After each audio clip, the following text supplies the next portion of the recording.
Ndabasuhuje mbaramutsa cyane aho mugiye muherereye hirya no hino kabisa kabisa, abakomeje gutega amatwi hand of God update tugenda tubagezaho kabisa kabisa, gatanu kuri gatanu umunota ku wundi. Uti nkuzana iki uyu munsi? Rero uyu munsi kuri hand of God tugiye kurebera hamwe, gusesengurira hamwe ibijyanye n'urubanza rw'u Rwanda ndetse n'Ubwongereza. Uti bimeze bite rero?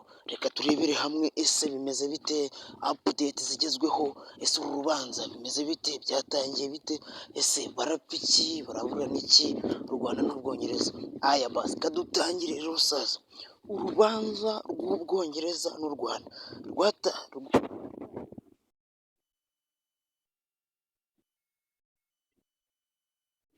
Rwanda n'Ubwongereza rushingiye kuko amasezerano ajyanye n'abimukira atarubahirijwe. Rwatangiye kuri uyu munsi kugeza ku wa gatanu. Rugomba kumara iminsi ibiri, aho u Rwanda rushaka ko amategeko mpuzamahanga yubahirizwa. Kabisa u Rwanda rushaka ko amategeko mpuzamahanga yubahirizwa. Ubwongereza ntabwo bwigeze rwubahiriza ibikubiye mu masezerano yo guhererekanya izo mpunzi. Kabisa u Rwanda rukaba rushaka ko bigomba kubahirizwa, rukaba rwatangiye kuri wa gatanu. Rugomba kumara iminsi ibiri, aho u Rwanda rushaka ko amategeko mpuzamahanga yubahirizwa. Bikaba isomo ku bihugu byose, ko igihugu kidakwiriye kwikura mu masezerano cyagiranye n'ikindi kubera impamvu za politike zacyo imbere. Kabisa ati hano bigomba kubera isomo ibindi bihugu byose, bikirinda kujya byikura mu masezerano. U Rwanda ruhagarariwe n'intumwa nkuru ya leta, akaba minisitiri w'ubutabera Emmanuel Ugirashebuja rero akaba ari uhagarariye u Rwanda muri uru rubanza. Ese umuzi w'ikibazo ni uwuhe? Umuzi w'ikibazo ni uko ubu Bwongereza butarubahirije gahunda ijyanye n'amasezerano bwari bwaragiranye n'u Rwanda yo kujya bwohereza abimukira i Kigali mbere y'uko ubusabe bwabo bwigwaho. Ntabwo bwize babyubahiriza rero. Nk'uko Ubwongereza bubivuga ubwabwo, intandaro yabaye gahunda yiswe New Plan for Immigration yatangajwe ku wa 24/2021. Ku wa 24/2021 ikurikirwa n'itsinda ryihariye rishinzwe gutunganya ubusabe bw'abimukira mu kindi gihugu, Third Country Asylum Processing Task Force. Iyo group ikaba ariyo yabikurikiranye, cyangwa se iryo tsinda ryari rifite intego yo gushaka igihugu cya gatatu gifite umutekano cyafasha mu kwakira no kwita ku bantu bari bageze mu Bwongereza mu buryo butemewe n'amategeko, ni ukuvuga ngo ni impunzi.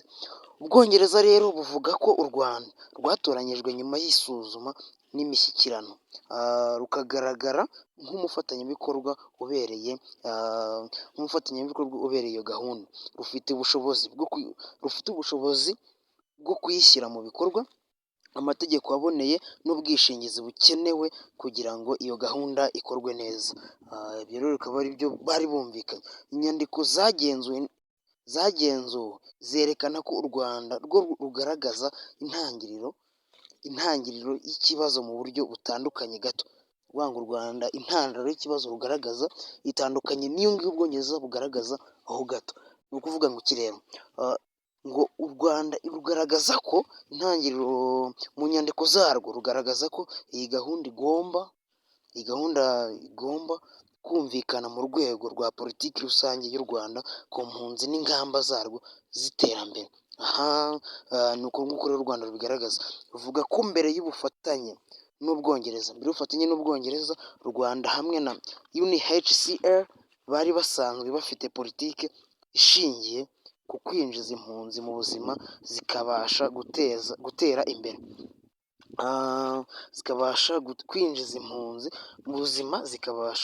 imbere. Kwigira no kwinjiza muri sosiyete aho kuba mu buzima bwo guhora mu nkambi igihe kirekire.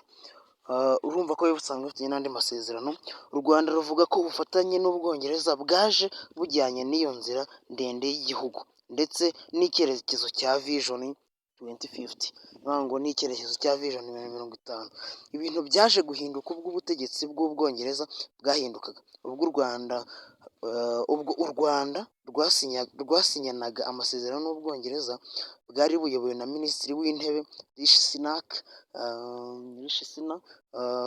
Ubwongereza buvuga ko nyuma y'amatora rusange yo muri Nyakanga 2024, guverinoma nshya iyobowe na Keir Starmer ishingiye ku byo yari yarasezeranyije muri manifesto yayo, yafashe icyemezo cyo kudakomeza gahunda yo kohereza abimukira mu Rwanda. Bavuga ngo haje guverinoma nshya, biba ngombwa ko bahagarika amasezerano yo kohereza impunzi mu Rwanda. Numva byatewe na guverinoma nshya, niko biri kugaragara. Byatewe na guverinoma nshya yaje 2024 iyobowe na Keir Starmer, ishingiye ku byo yari yarasezeranyije muri manifesto yayo, yafashe icyemezo cyo kudakomeza gahunda yo kohereza abimukira mu Rwanda, inamenyesha u Rwanda umugambi wo gusesa ayo masezerano.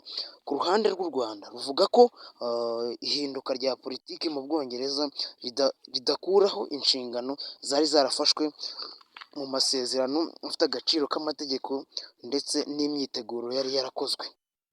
U Rwanda rurumva ko ntabwo rubyumva neza kabisa, ntabwo rubyumva neza ukuntu igihugu cyakwikora mu masezerano ngo nuko guverinoma ihindutse, kandi binumvikana ntabwo bikwiye. Ingingo nkuru zari mu masezerano, ese byari bimeze bite? Ni izihe ngingo bari bumvikanye mu masezerano? Katurebere hamwe izo ngingo. Zimwe mu ngingo bari bumvikanye, impande zombi muri rusange zemeranya ku miterere nyamukuru y'aya masezerano. Icyo ni icya mbere, nubwo zitavuga rumwe ku bijyanye n'ingingo zimwe na zimwe zakomeje kugira agaciro mu mategeko nyuma. Aya masezerano yarashingiye ahanini ku kwimura abantu baturutse mu Bwongereza bajyanwa mu Rwanda. Ni abantu binjiye mu Bwongereza mu buryo bunyuranyije n'amategeko. Ngo ba bantu baba baragiye binjira mu buryo bunyuranyije n'amategeko, bagahita babimura babazana hehe? Mu Rwanda.